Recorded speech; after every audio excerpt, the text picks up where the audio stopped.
ஏன் காத்துட்டு கப்ப கலங்க ஏன் காப்பத்தாச்சு முறுக்கே ஏத்து விட்ட மொத்தக்கு இருக்கே ஏன் அத்தனையும் கொஞ்சம் நிறுத்தேன் என் இருமா வைத்திஸ் குருமா மெல்ல நடமா நானா உம்மம்மா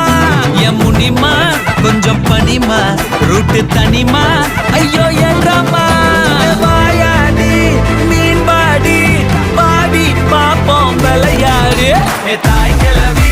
தாய் கிளவி தாய்